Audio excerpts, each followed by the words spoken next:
Welcome to Echo No More, the podcast for women ready to break free from the patterns of narcissistic abuse and reclaim their voice. I'm Dr. James, a coach and a survivor here to guide you from self-doubt to self-worth, one conversation at a time. Whether you're just beginning your healing journey or are ready to step fully into your power, you'll find tools, stories, and encouragement right here. Let's get started. Welcome back to Echo No More.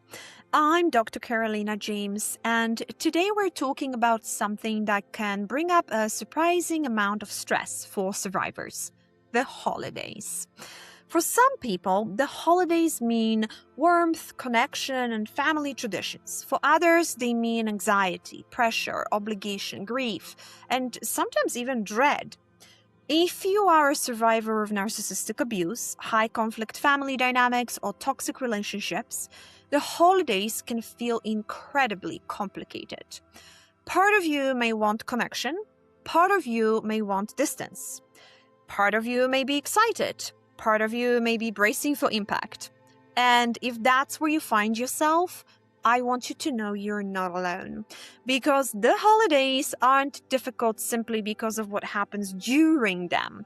They're difficult because of what they represent: family, belonging, tradition, expectation.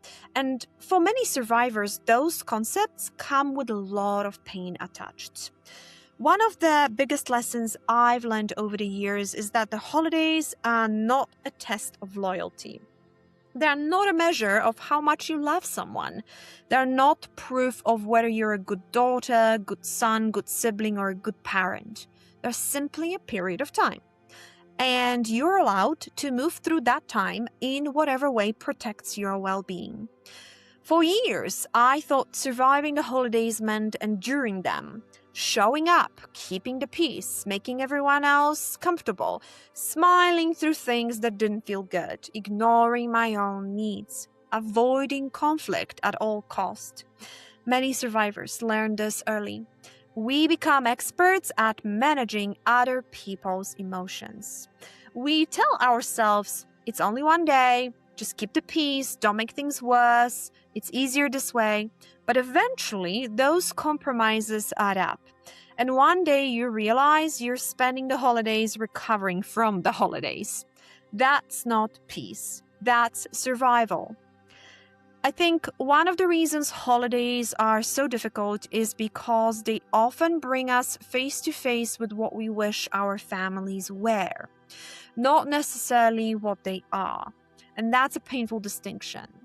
For a long time, I wasn't grieving the reality of certain relationships. I was grieving the possibility, the hope, the fantasy, the idea that maybe this year would be different. Maybe this year someone would understand. Maybe this year there would be accountability. Maybe this year people would behave differently. Maybe this year things would finally feel the way holidays are supposed to feel. But healing taught me something important. When we keep expecting people to become who they've repeatedly shown us they are not, we set ourselves up for disappointment.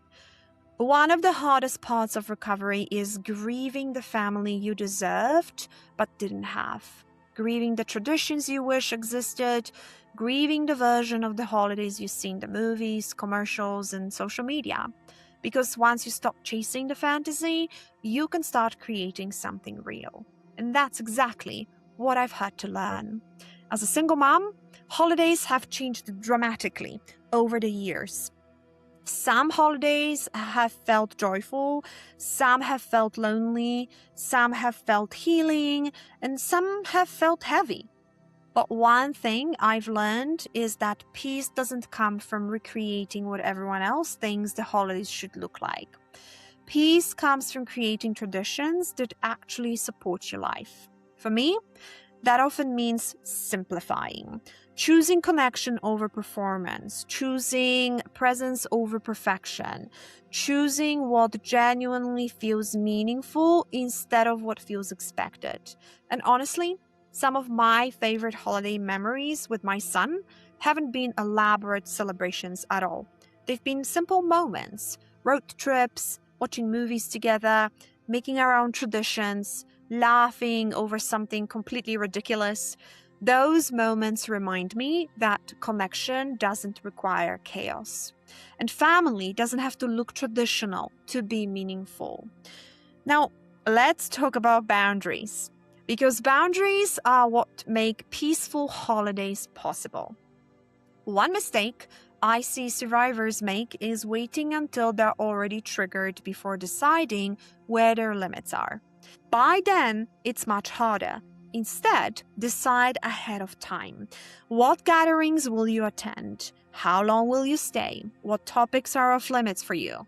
Who feels emotionally safe and unsafe? What will you do if things become uncomfortable? I call this creating a holiday safety plan, because when your nervous system knows there's a plan, it doesn't have to stay on high alert. Maybe your boundary looks like, I'll come for dinner but not stay overnight. Maybe it's, I'm not discussing my divorce. Maybe it's, I'm leaving at 7 p.m. Maybe it's, I'm not attending at all this year. Every one of those is valid. Something else I've learned is that not every invitation requires acceptance. And that was difficult for me, because many survivors are conditioned to believe that saying no makes them selfish. But declining something that harms your peace isn't selfish, it's responsible. There's a huge difference there. One of the most empowering realizations I ever had was understanding that I don't need everyone to agree with my boundaries. I simply need to honor them. People may not understand, they may not approve, they may even be disappointed. That's okay. Their disappointment is not evidence that your boundary is wrong. It's evidence that they're having a feeling, and feelings belong to the person experiencing them, not you. Now, let's talk about practical tools, because even with boundaries, triggers happen. When I know I'm walking into a potentially stressful situation, I prepare myself beforehand. I remind myself that I am no longer trapped. I remind myself that I can leave. I remind myself that I don't have to participate in every conversation. I remind myself that I don't owe anyone access to my nervous system. Simple grounding techniques can help too. Take slow breaths, notice your feet on the floor, step outside, call a trusted friend, take a walk, and perhaps most importantly, schedule recovery time afterward. This is something many survivors forget. We plan for the event, but we don't plan for the decompression afterwards. Give yourself permission to recover. Rest, journal, go for a drive, spend time alone. Whatever helps your nervous system settle. Before we finish, I want to leave you with one final thought. You can love people and still have boundaries. You can care about family and still protect yourself. You can honor traditions and still create new ones. You can choose peace without needing permission. This week, I want you to create a holiday peace plan. Write down what you're attending, what you're skipping, what boundaries you hold, and how you'll care for yourself before and after.